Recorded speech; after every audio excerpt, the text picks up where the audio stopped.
where Jeff Walker actually was able to get in front of the Secretary of Health and convince him that there was a conflict of interest between one person being the evaluator, the designer, the permitter, the inspector, and then the regulator after that. So I think that kind of got the ball started.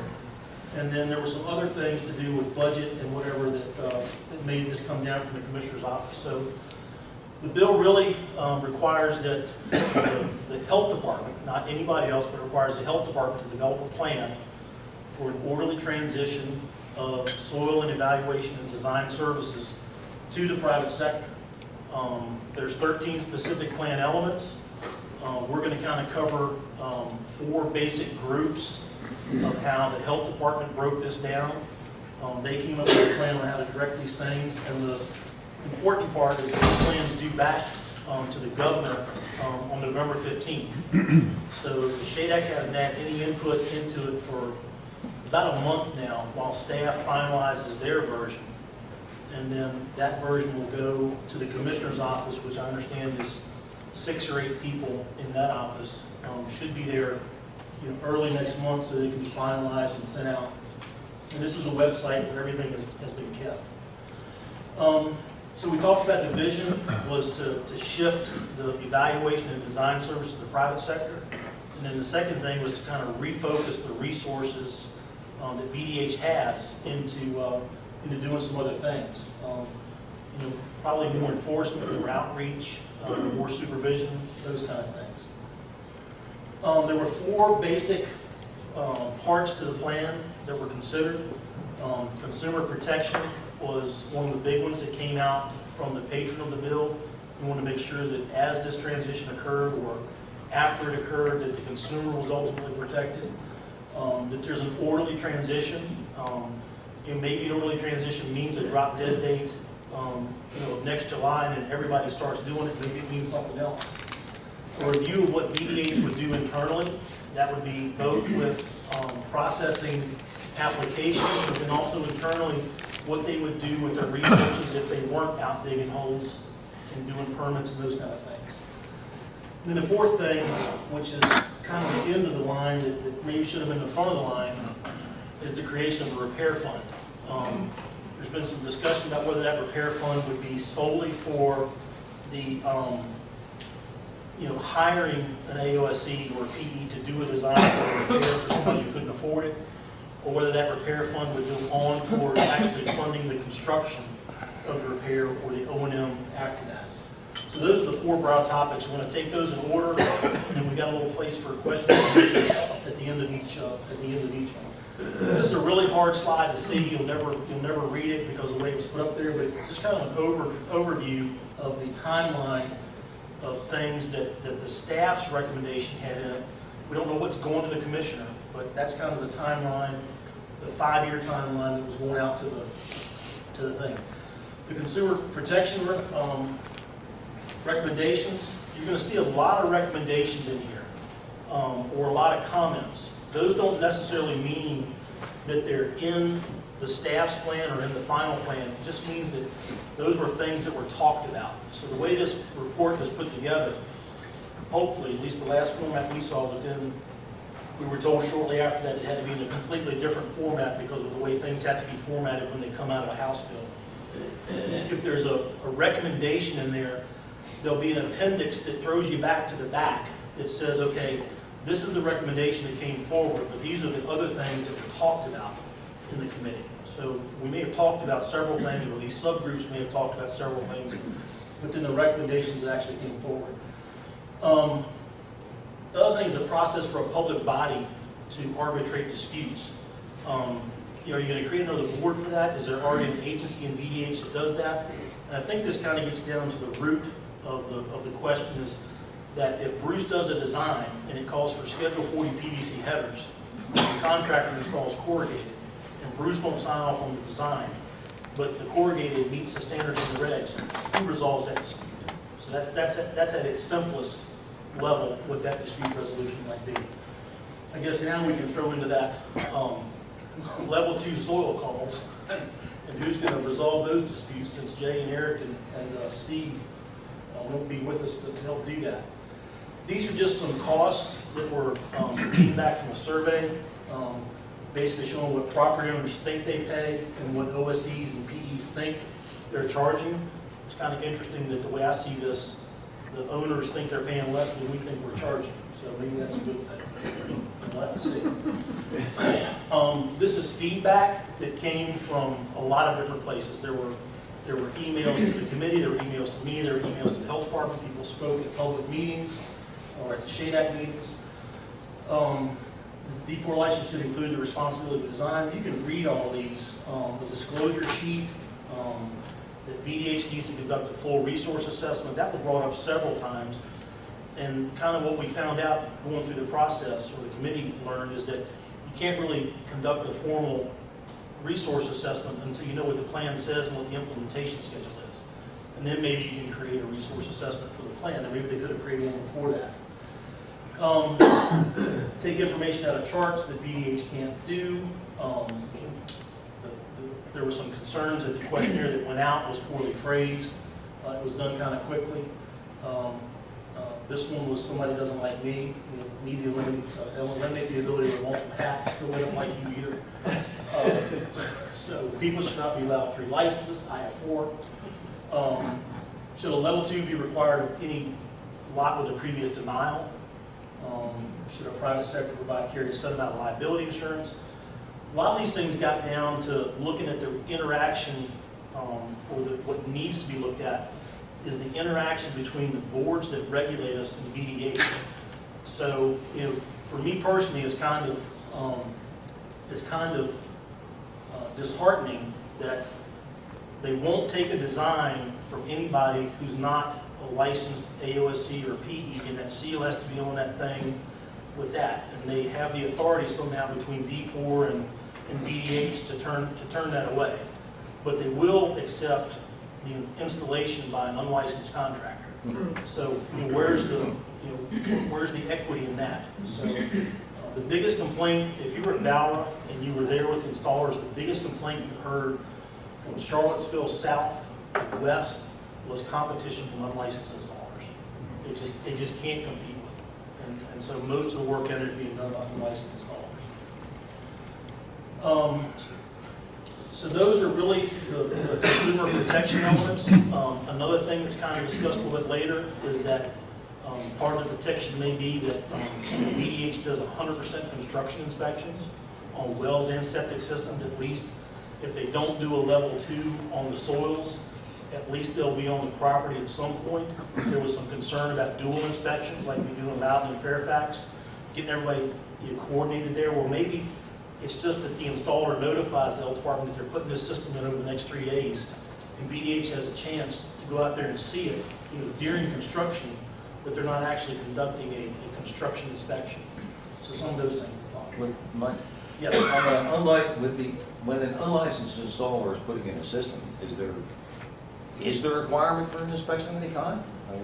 Well, that was brought up, and Tricia Henshaw and Kate were both there in the meeting, and they said, well, we don't want to say this too publicly, but it would seem to me then that VDH would be conspiring with somebody breaking the law, being an accessory to breaking the law. So yeah, I think there's an issue. I can tell you when the installer's license first came about, I was reporting contractors that are unlicensed to D4, and they did nothing. Yep, I know. Actually, I had a meeting on a road trip with Trish once to look at a site, and I pointedly asked her, I said, why is that? And she said, they're not our regulations. The WSIP board, all that stuff, the fact that somebody's installing a drain field, that's your regulations. They're not violating our regulations. These unlicensed installers are not our regulants, therefore we can take no action against them. They shouldn't be doing it, but we can't take action because we don't regulate them. Which is, again, a catch-22. So the only thing that's regulated is the design prior to the installation? The design and the operation after. So there's no, so in other words, unlike in our business where we send an inspector, when I say our business, geotechnical engineering, where somebody does the design, the engineer of record, and then we go out and do a third-party inspection to make sure that the spec that was laid out in that design is being followed. Nothing equivalent is happening here, is what you're telling me. In other words, it's being designed, and that design is permitted, but the actual installation is not being checked. Well, it's being checked by somebody. It's either being checked by the designer or Okay. by the health department. Okay. So in effect, the designer who inspects the licensed contractor's work might be at risk also. Okay. I have another thought about that, but if anybody else got a question, maybe on that. Just keep going. I'll think about that. So the transitional part of it. So again, this was in the staff recommendations as of the last date that the committee saw the report. So 7/1 of 17, VDH would stop providing services statewide for cert letters, voluntary upgrades, and new construction if it's not your principal residence. They would allow the transfer of permits. So maybe if you've got a case where a lot sells, there's a permit on it, they're not changing the house location or the capacity of the system, that permit might just be transferable, not have to go back through the process again. Expand the definition of maintenance. So the thought there is that there are some simple things that can be done that right now require a permit, maybe replacing a distribution box, a broken force main, headers, those kind of things. Anything that doesn't really mess with the dispersal area. Maybe even tank replacements. Of course, that begs the question, who can do that? Is that in conjunction with an operator or an OSC or a PD, or can an installer just go out and perform that maintenance and report back that it's been done? It would require a petition for VDH to do the services. So instead of just being handed a little card that says we recommend that you use the private sector, you then have to fill out another something that says, we understand that, we're asking you to do this for us. And that may be in cases of hardship where there's not an AOC close, those kind of things. Develop guidelines for hardship. There's a lot of discussion about this, that maybe these kind of things shouldn't be done by every local health department. There ought to be some sort of a regionalized or centralized place to do this. There's been a lot of comparisons to what happens in the health program when somebody needs health-related services. So it's something we have to do that. Again, we talked about the means testing for those kind of things. Is it a poverty level thing? Is it look at your tax returns for the last 3 years and say, well, if you didn't go out to the movies, didn't go out to eat, didn't have a cell phone, you can pay for this stuff. That actually happens in some other places. Create some fees for repairs and voluntary upgrades. Again, a real hot topic. Are we going to discourage people from repairing something if now the health department charges a fee for it and you have to pay somebody in the private sector to design it? So that free process where all your money went to construction and now goes to these other things. So is that creating a barrier that we don't want to create? I think voluntary upgrades are pretty understandable. You've got a system that's not failing, you want to do something to improve it because you're selling your house. You're selling your house, you're trying to improve it, and I think that's, in my opinion, that's worthy of a fee. In 22, everything would go to strictly hardship. So then the question became, well, does that mean that VDH is still going to keep staff on, employed to physically do this work? Are you still going to have a VDH employee doing that work? Or is it contracted out to the private sector like a state lead contractor for the DEQ storage bank program? Well, what's the mechanism to do that? There was a question brought up in my committee about, well, what if the locality wants to fund positions for the health department to continue providing private services? Well, maybe, but that wouldn't another answer be for the county instead of the health department, but the county to contract with somebody to do that service for the county if there was a repair that needed to be done, something like that. Because then you still got VDH employees doing the work, which is one of the primary goals, is to get rid of that conflict so the VDH people aren't doing the work. So those are things that discuss. And then there's also a part of this program that would allow well drillers to do the same thing that AOSCs and PEs do in issuing well permits. So they could go out, do a sanitary survey, do a records check, identify well locations, submit that to the health department, get a well permit. It was asked if certified professional geologists could also be thrown into that. It's possible, but it wasn't in the House bill directive for the report, so it's something that might have to be added later.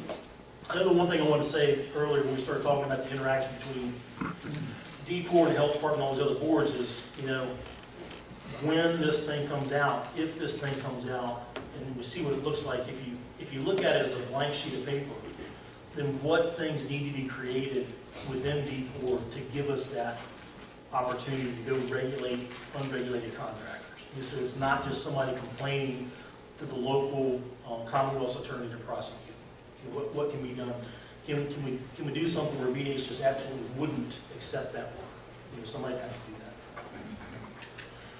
that. This is all feedback. It should stop immediately, and there should be no transition. We talked about contracting. There's plenty of data out there that suggests that with the AOSEs and the PEs that are currently doing the work, plus the ones that may be on the sidelines, that kind of got out of it during the recession, plus others who would want to come into it, that there's plenty of private sector support to accomplish this transition quicker. And those numbers have been given to VDH to see that. The other thing is that application numbers would actually decrease if some of these things were moved to maintenance. So there wouldn't be that many, you know, applications to process. The discussion on underserved areas is incomplete. You know, right now, the only method that the health department came up with was based on poverty guidelines, and that was discussed. There wasn't a lot of support for that. Transfer of permits will have a larger impact on certain districts than other districts. Was that a minor modification fee? What's the mechanism to do that? Fees for repairs, we talked about that. Transfers, courtesy reviews. We should not allow oil drillers to do permits. Concern about the turnaround for replacement systems. You know, if there's no priority. A lot of concerns about the data and what it actually says. I mean, a lot of concerns. Not just from the more the committee dug into it, the more VDH had to admit that their data is pretty flawed.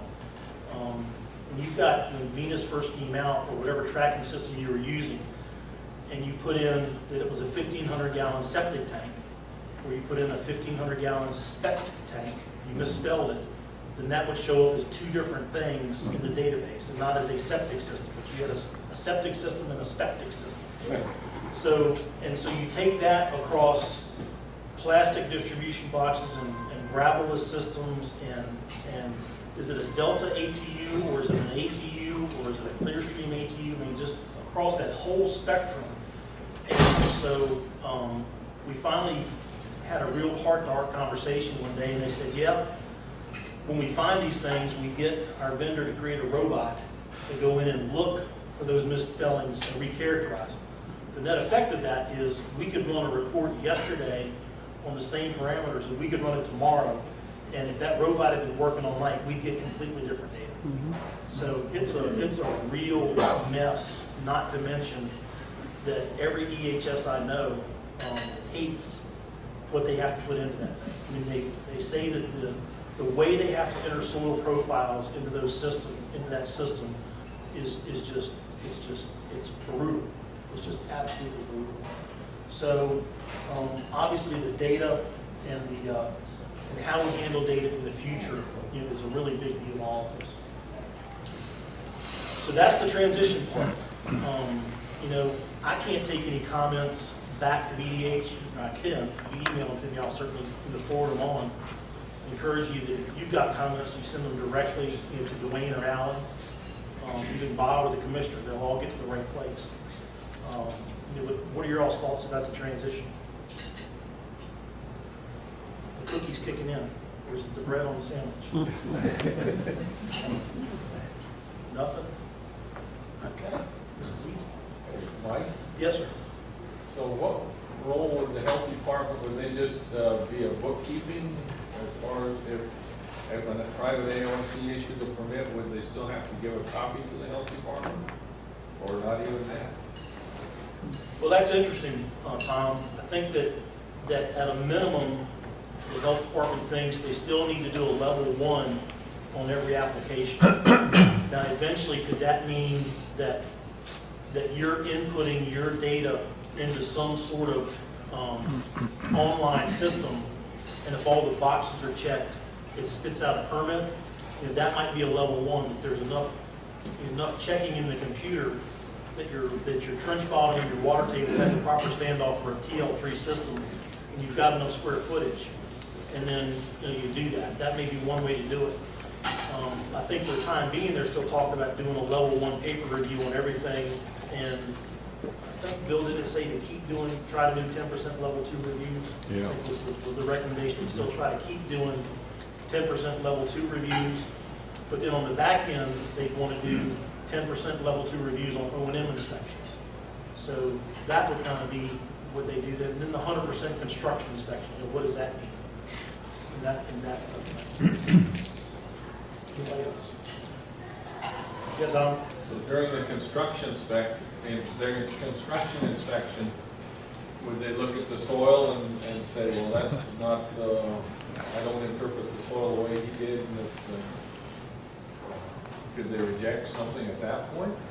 I don't know, Dwayne. I heard from VHA that if you didn't do a level 2 review before the permit was issued, then unless it was just absolutely flagrant, that you saw something that you really thought was going to, that you had given up. I don't think you ever give up your right to do dirt. That's kind of the policy. So I don't know. Yeah, there's an agency statement on that. Is there? Yeah. So they want you to. If you're going to look at dirt, they want them to do it at the level 2 opportunity. You might. Yes. So the unlicensed installer. So if there's an unlicensed contractor building a deck, you can go to DPOR and get them shut down. If it's an unlicensed plumber, you go to DPOR and get them shut down. But it's an unlicensed septic contractor, they won't do a thing about it. Jay, I think, didn't some of the agencies go back and get that power from the General Assembly to go after unlicensed people? I'm not sure about that, but your statement about the unlicensed installations and stuff is correct. They have the same issue with wells and other stuff.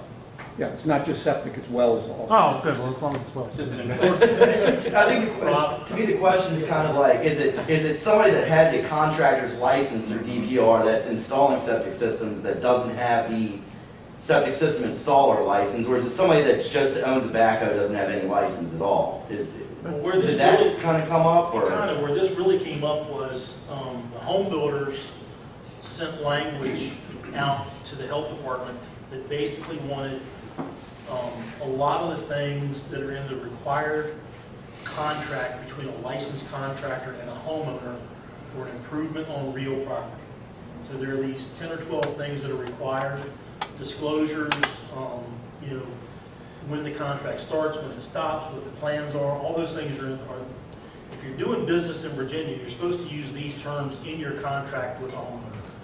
So what the home builder said is, can we make the AOSEs and the PEs and the operators can we make them use this language? And so that's when Tricia and Kate got involved in it, and they said, well, no, we really can't, because you got to remember that the contractors the contractors board only regulates companies.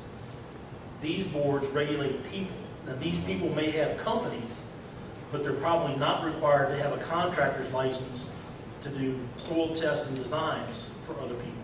So again, with this sheet of paper, is that someplace we want to go?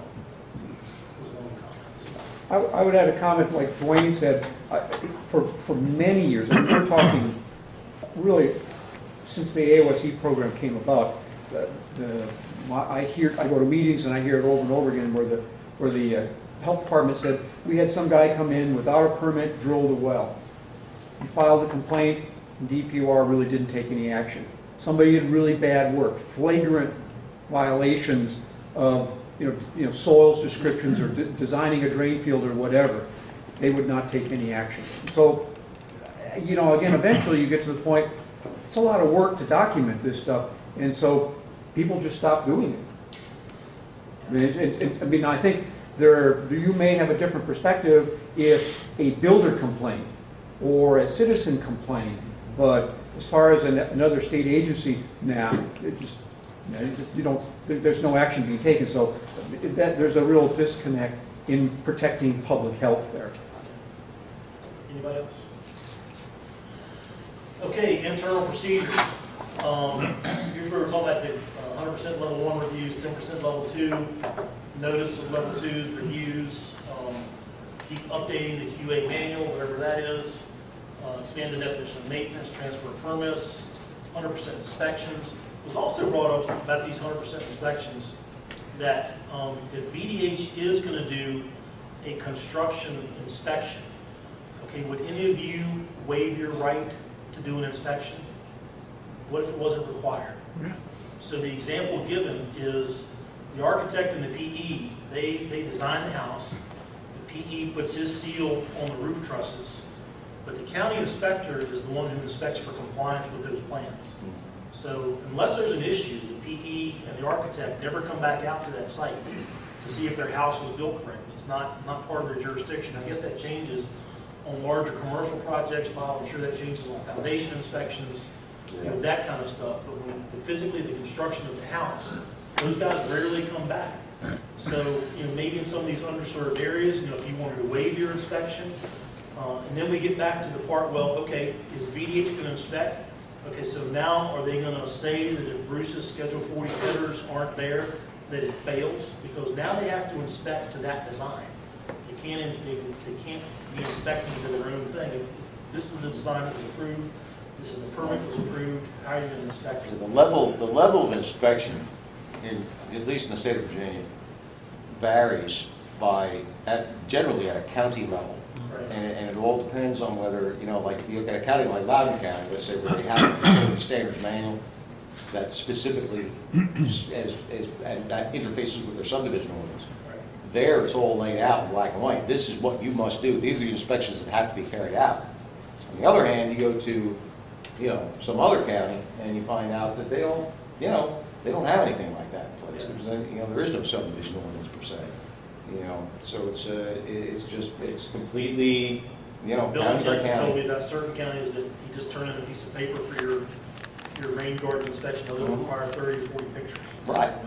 And it's the same thing with wells. I mean, generally wells only get scrutinized carefully when it's part of a subdivision. But if it's an individual well, an individual property owner, that kind of thing, half the time it's just, let's drill a well. Really, come right down it. Part of this requiring or letting some of these other things go to maintenance, may be tied into doing a full malfunction assessment. So one thing that I've heard some of the local health department staff, they're worried about is, when they see an installer come in who's inspected something and they say this needs to be boxed, and the health department goes out and issues a permit for a new box, and you start working and it needs headers, and then they pump the tank and found the tank was cracked. So that $900 or $1,200 repair is just turned into a $9,000 repair. And the homeowner's coming back to the health department saying, hey, what are you doing here? Why didn't you find this before you issued the permit to replace the box? So maybe the onus becomes on whoever's going to do that new thing that's maintenance that used to require a permit, that they do a malfunction inspection. That they evaluate the trenches and everything else around it, make sure that that's all that needs to be fixed. And that's part of their submission package. Either when they go to the counter to get a permit, or when the health department comes out and inspects it. And then if something's wrong, then it's on them, because they said that these things didn't need to be fixed.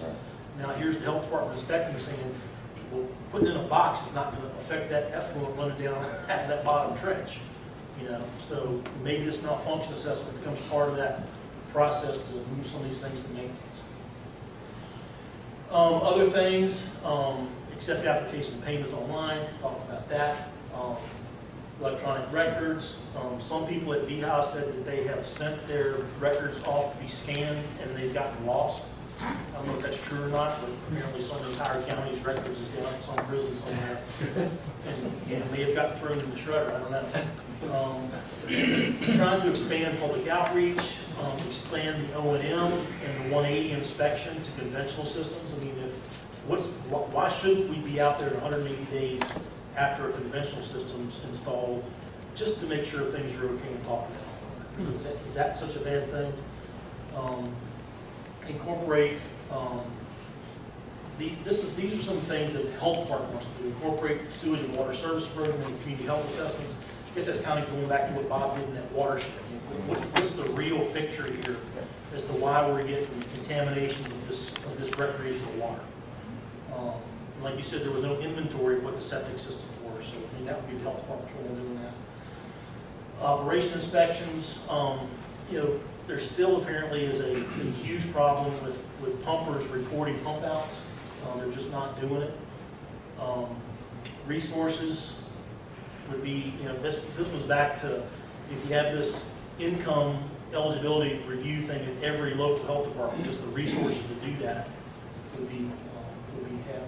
BDH doesn't think they have the staff right now to perform 100% construction inspections, even if they weren't doing soils and designs. There was some comments that BDH ought to do all the O&M inspections and operators shouldn't do them. And so this was a comment that contrary to that. Best practice manual for analyzing failing systems or doing that malfunction assessment. Maybe that's something this group could participate in. Post-grading inspections. Some counties do a grade inspection, some don't. There was a lot of pushback in localities that currently require 5-year pump outs because they don't have the resources to do it. Right now that's a county function. And it seems like it ought to be moved into the health department so that we're getting the data all in one place, because right now the data is just completely scattered. I guess Pushback from the health department not having the resources to do that. If that became a health department task. So right now, like I know in Spotsylvania and in Prince William County, I don't know about Fairfax, but in Spotsylvania and Prince William, they have a staff person or two who just tracks pump outs. So it's not in the health department. I think that pump out data now goes to DEQ as part, or DCR as part of the Chesapeake Bay program. Doesn't even really go to the health department. So that was that. We talked about dual inspections. I mean, we do dual inspections in Fairfax and Loudon now. It's kind of worked itself out. I mean, I don't have a problem with it. What do you mean by dual inspections? It just works itself out. People who Both haven't of done us. it, Both designer. County and the Okay. people who haven't done it think it's a huge coordination problem, but I mean, in general, I mean, I have no problem with it. Well, you should kind of explain that a little bit, because one is for the completion statement by the designer, and the other is an inspection review, Right.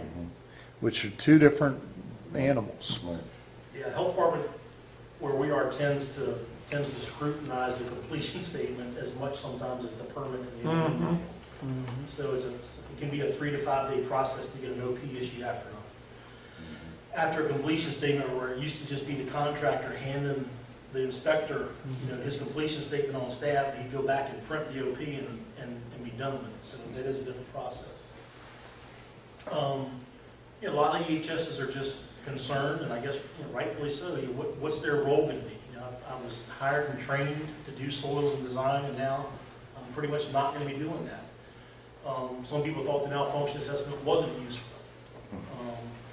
Expanded definition, they even talk about the contractor's license, so we've already talked about that. So you see some of these themes get repeated in all of the elements and kind of rose to the top as the big question. And then when those things rise to the top, you want to look to the data to see what that would tell you, and then you can't look at the data. And in this whole thing, I think one thing that really frustrated a lot of us is that there's no, I don't know, Bob, how do you put it? There's no clarity on the money. Very good, There's no, very good. nobody, so yeah, okay, a homeowner is going to start paying, let's just say $900 for some service, okay? And you're going to pay, what's the application fee now for a conventional system? $4 something, I don't know. So you're going to pay that, okay? So that's $13.25 in round numbers, okay? So health department now is going to lose part of that $4.25 because it's a lower fee because it's got accompanying private work with it, okay? But then the data that you can look at looks like there's between $2,200 and $3,500 of money from the general fund that supports every application. You just do it basically on the time that it takes for an environmental specialist to take that application, look at the file, go to the field, dig the holes, go back to the field because they forgot something, come back, pull the permit up, process the permit, the 19 hours in Venus to get the permit out, and then the 22 hours to get the completion statement out in Venus, plus the construction inspection. But there's no real way to account for that money dollar for dollar because they might have caught 3 rabies inspections on the way or had to go check a well complaint or a sewage complaint on the way. So that the tracking just isn't there. But in general, I think that from everything that was given to the committee, between $2,000 and $3,000 an application is coming out of general fund money. Well, shouldn't that money really be for the person who's needing the service? And shouldn't the general fund money be spent on all these other things, on the health assessments of the communities, on getting good data, on education, those kind of things? So that's really the widget in this equation that I don't know will ever be transparent. Yeah, it's not the best use of resources. Yeah. Is I think there was a lot of agreement on that. The repair fund. So we talked about that briefly, and this is the last section. And the last thing that I heard, which was from Dave Tiller at the VHA meeting, is that for right now, since there's not a funding source identified, the limits of the repair fund, that staff is probably going to recommend is just going to concentrate on design services and not on installation or repairs and those kind of things going in. So it's hard to do that. Mike? Yeah. How's that different than the indemnification fund? How's it different than, because it would be for stuff that needs to be done, not to fix stuff that's been screwed up. What's the status of the indemnification fund? Is it still in place? Yeah, that's still there. Just sitting there? It's a slush fund. It's paid out some interesting claims. And there's, again, as far as transparency, there's positions for training that come out of that fund. There's training for AOSCs and PEs that come out of that fund. And that's what the fund's defined as. So it's not specifically to pay claims. There are staff positions that are funded out of that fund. So you can quickly see that even if you took $75 out of every application, 15,000 applications this year or 10,000 applications this year, that's not a lot of money to fix anybody's drain field. So there's got to be a much larger funding source identified that probably can't be from grants or stuff. It's got to be budget. It's got to come in every year for it to work. So if you look at the underground storage tank fund, it comes in every day when somebody pumps gas. Now the fund's less because cars get better mileage and we're driving less. So there's less money in the fund. Put a meter on every toilet. Yeah, every time you flush. And we did the math a couple of years ago. If there was a penny tax, which it costs more than $1 for the health department to collect the $1 for the Venus reports. We haven't figured that one out yet, but they say it costs like $2.15 to collect the $1. So they lose money every time we file a report. But if you did the math on a penny or two, per 1,000 gallons of sewage pumped and disposed of at these facilities, it generates millions of dollars a year. Now you got to get the pumpers to report it, and you got to get the pumpers to pay. But it's really something that's very unnoticeable as far as the expense to provide, because there's a lot of sewage pumping. Hey, Mike? Yeah. Oh, maybe you should elaborate on a big question a lot of people had, the fact that the health department was getting out of these evaluation and design services, there would be assumption that there'd be reduction in staff. Yeah. And for that reason, and also that compared with the fact that there's going to be a $600,000 shortfall because of the fact that they're getting out of the design and evaluation services. I mean, it's sort of a complex situation, but the last meeting we attended, I recall, the question was, well, the issue now is we're going to maintain staff. There's no reason to reduce staff, and now our staff is going to be doing 100% of what they're only doing 50% of right now. Right.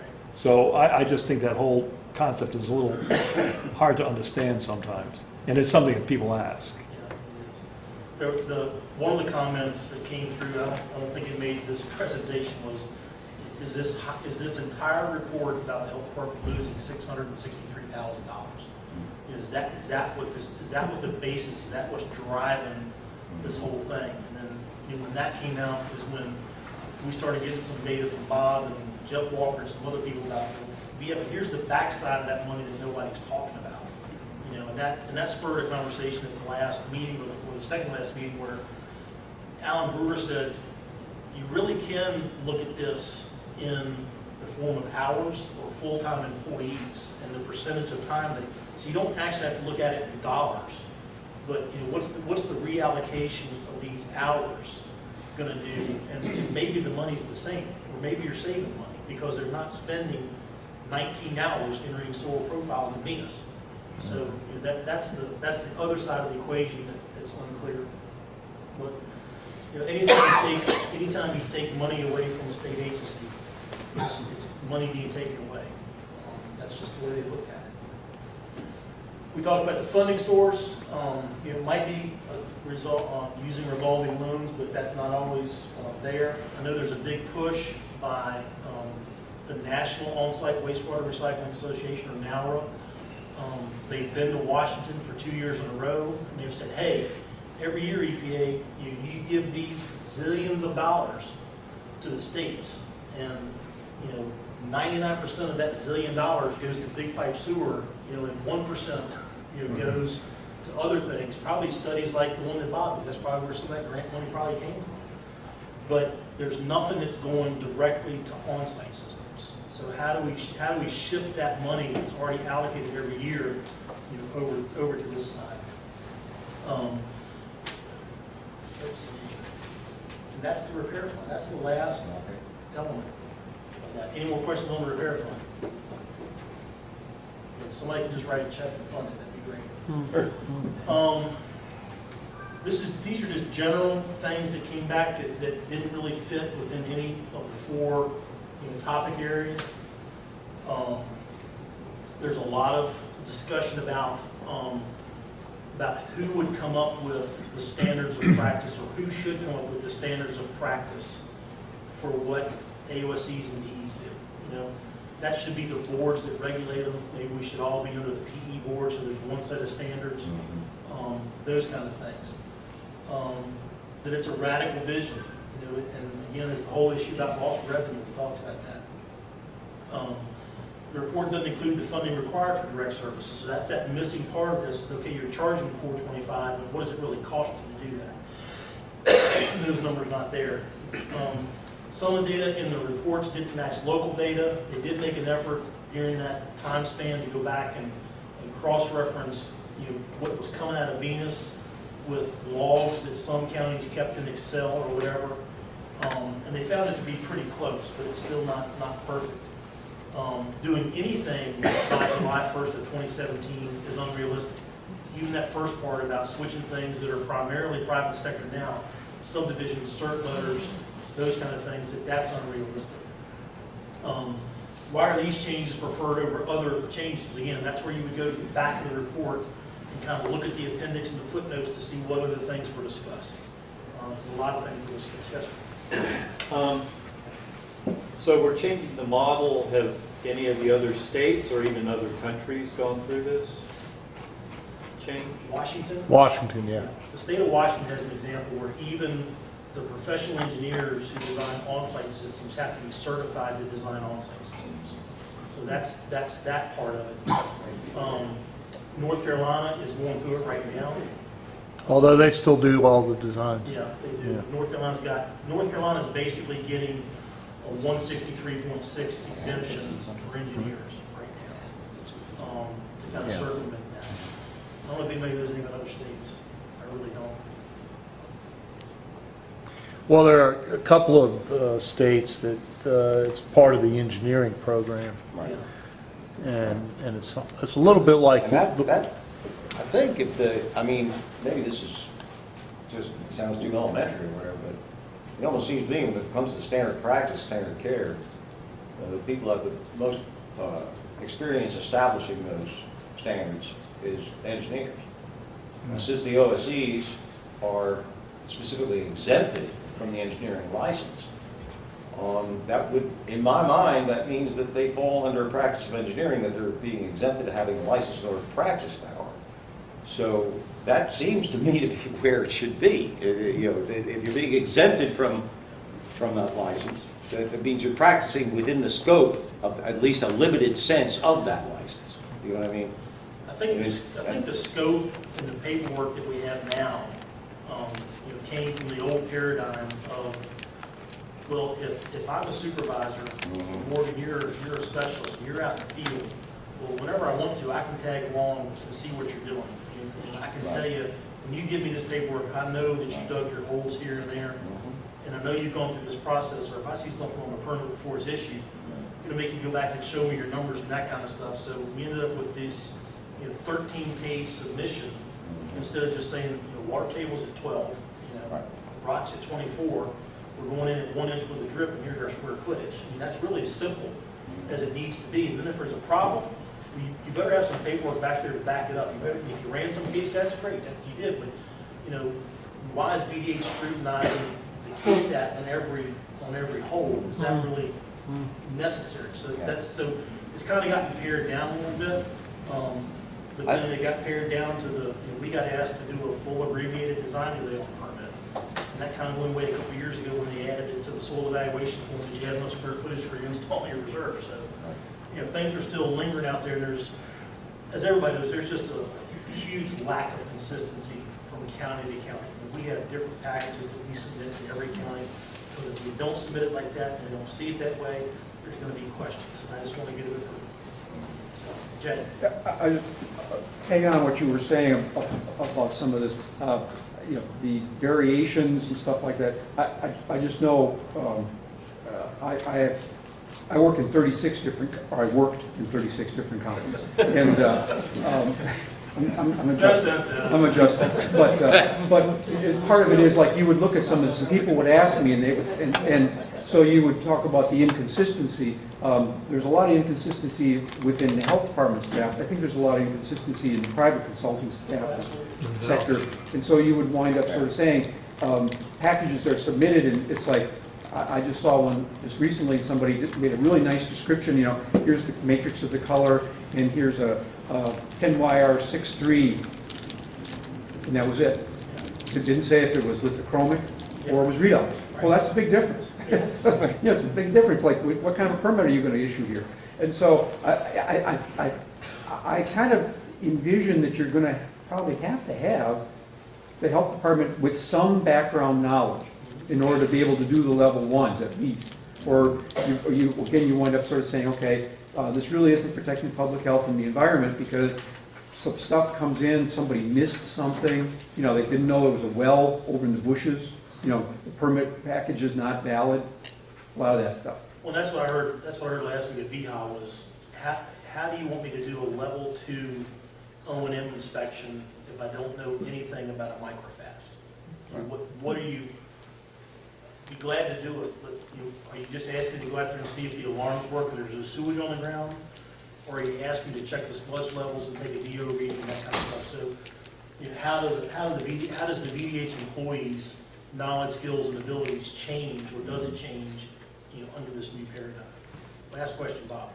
Mike, was there any discussion about the funding of the training for VDH employees? That applies to just what you were talking about, coming out to do an inspection of a microfast. And I know from Loudoun County, which most of my work is, I didn't see any of those guys down at the Valra meeting learning about all these things. We're down there, we're going to these training sessions on these. I just don't see, how do they know about this stuff? Well, I think that's there's no funding to train them to I think know that's about part of the equation, is that you're spending $300,000 a year out of the repair fund to do that internally. How differently could you spend that money, you know, through VAPS doing soils training, or through you know, just going to the, if you just go to the manufacturer's training, yeah, it's the same thing, okay? But you get a couple of good hours out of how does their system work and what do you need to look for on inspection. they're trying to sell you something, there's no doubt. Yeah. But you do learn the ins and outs with the sales reps and the engineer brings their engineers in. You can ask them any question you want, and they can tell you how many square feet of textile per pound of BOD needs. Plus, it's constantly changing, and there's things being added all the time. It's just an unending process. You guys were a lot nicer than the last one. I like speaking to my friends. But they were just surprised. A lot of them were just clearly surprised. And it goes back to, Don Alexander brought in Kevin Sherman from Florida to give a report on the state of the on-site industry in Virginia. And this was in Bower at Virginia Beach, or now David was with the National Conference at Virginia Beach. And Kevin stood up, he says, the only thing I can tell you is that the central office is on the mainland. The rest of you guys are in the Keys, and there's not even boats. And sadly, I don't think that's changed in 16 years. That was right after, that was in November after 9/11. So 15 years later, it still seems that the biggest issue with this consistency stuff is the central office thinks one way, and it just doesn't get disseminated.